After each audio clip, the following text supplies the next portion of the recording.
Apa benar smartphone kita ini punya AI atau kecerdasan buatan? Atau cuma marketing gimmick?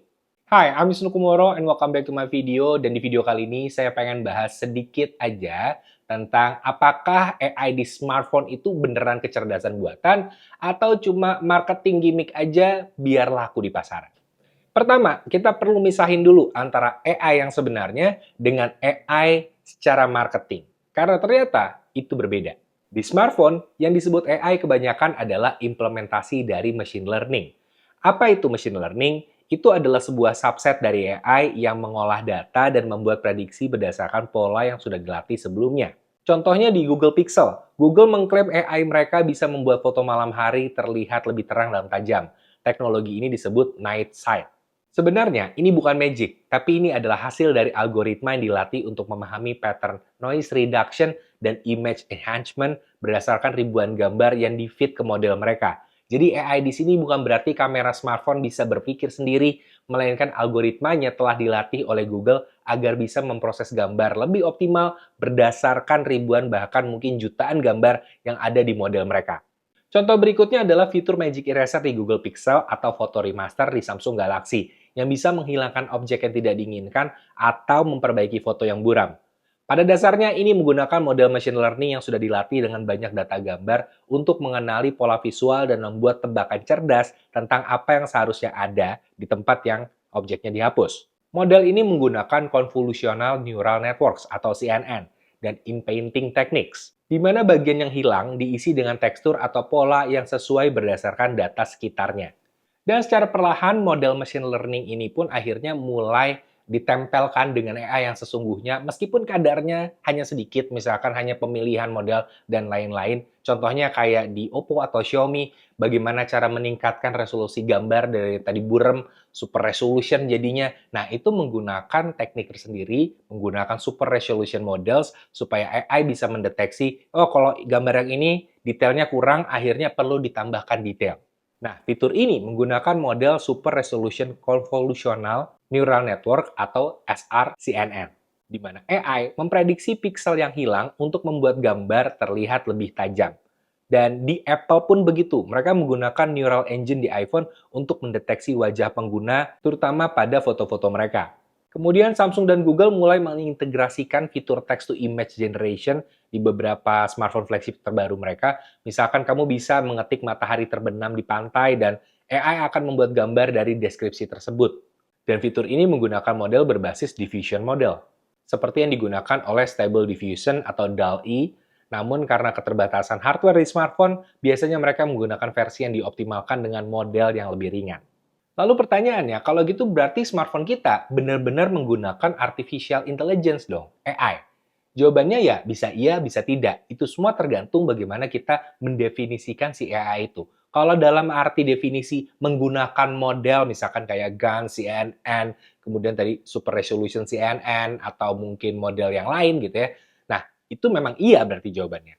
Tapi perlu diingat, ada batasannya. Batasannya apa? Hardware. Bagaimanapun, smartphone itu tidak se-powerful device yang lainnya yang biasa kita gunakan untuk mengolah AI.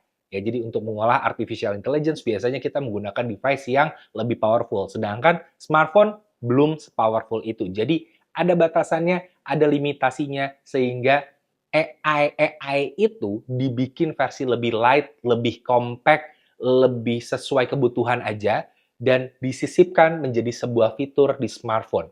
Jadi kalau dibilang iya atau tidak, itu tergantung bagaimana cara kita mendefinisikannya.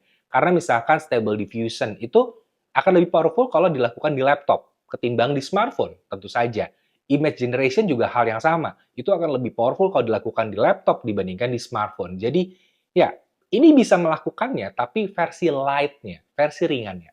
Lalu bagaimana cara pabrikan smartphone mengakali hal itu? Kebanyakan adalah menggunakan cloud server. Jadi dilakukan bukan di device-nya, tapi di server. Makanya banyak yang terjadi AI on device, AI tapi tidak di device, tapi di cloud. Itu artinya memang device-nya nggak mampu. Akhirnya dilempar ke cloud, supaya kita tinggal tarik data doang. Nah, gitu aja. Jadi bisa dibilang apakah ini sepenuhnya gimmick? Saya bilang ya ini tidak sepenuhnya gimmick karena ada partially AI di sana. Sebagian kecil AI ada di smartphone yang diiklankan itu memang ada karena banyak banget kan. yang mengklaim AI camera phone, AI phone atau apa gitu. Ya nggak sepenuhnya salah karena memang ada bagian kecil dari AI di situ. Tapi di sini bagian triknya. Brand seringkali menggunakan kata AI seakan-akan menjadi kata sakti untuk membuat produk mereka terkesan futuristik. Ya, jadi ini sebagai jargon aja pada akhirnya. Padahal secara presentasi mungkin yang ada di smartphone-nya itu AI-nya mungkin hanya sekian persen, nggak lebih dari 10%. Tapi akan menjadi jargon utama yang memakan 90% marketing mereka. Jadi biasnya itu terjadi di situ. Kemudian pertanyaan besarnya, kalau gitu, pabrikan smartphone ini sebenarnya menipu konsumennya atau tidak dalam hal AI ini? Jawabannya bisa iya, bisa tidak. Menipu atau iya, ketika konsumen tidak memahami apa itu AI, apa itu yang dibeli, itu bisa jadi ya misleading. Ya mungkin bukan menipu ya, tapi misleading karena AI-nya sebenarnya tidak sebegitunya. Bahkan ada yang tidak menggunakan AI tapi hanya menggunakan ya hanya machine learning model aja sebenarnya, tapi diklaim sebagai AI. Jadi ya itu sebuah misleading sebenarnya. Tapi juga ada yang menggunakan AI dalam skala kecil dan ketika konsumen memahami hal itu bukanlah sebuah penipuan gitu. Karena memang ada di situ tapi porsinya kecil. Dan memang sudah tugasnya sebuah brand ketika menjual membesar-besarkan apa yang mereka punya. Jadi cirinya gampang sebenarnya. Ketika sebuah brand menggembar-gemborkan secara terlalu, bisa jadi porsinya mungkin hanya sedikit yang ada di produknya. Kalau menurut saya sih begitu.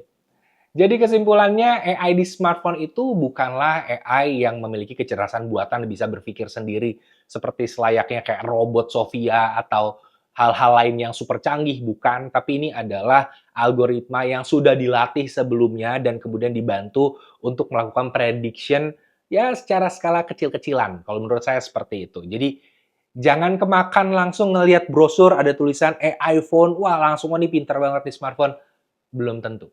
Belum tentu begitu. Jadi, pahami apa yang kalian beli supaya kalian tidak menyesali. Sebenarnya poinnya ada di sana. AI ataupun tidak AI, smartphone itu sebenarnya ya hanya alat untuk membantu kita mempermudah hidup kita, mempermudah komunikasi dan juga berkreasi dan berproduktivitas karena sekarang udah banyak orang yang kerja pakai smartphone. Tapi ya itu aja, cuma alat untuk membantu kita. Jadi jangan kemakan langsung hanya dengan brosur-brosur bagus dan marketing yang jor-joran tentang AI itu. Kalian harus pahami apa yang kalian beli. Dan paling segitu aja untuk video kali ini, penjelasan tentang AI di smartphone menurut versi saya. Ini adalah murni opini saya. Ya, jadi kalau ada yang merasa kalau, wah nggak gitu, nggak gini-gini ya, silahkan tulis aja di bagian komen opini kalian seperti apa. Tapi ini adalah opini saya. Jadi ya, sampai jumpa di videonya Wisnu Kumoro berikutnya. Dadah!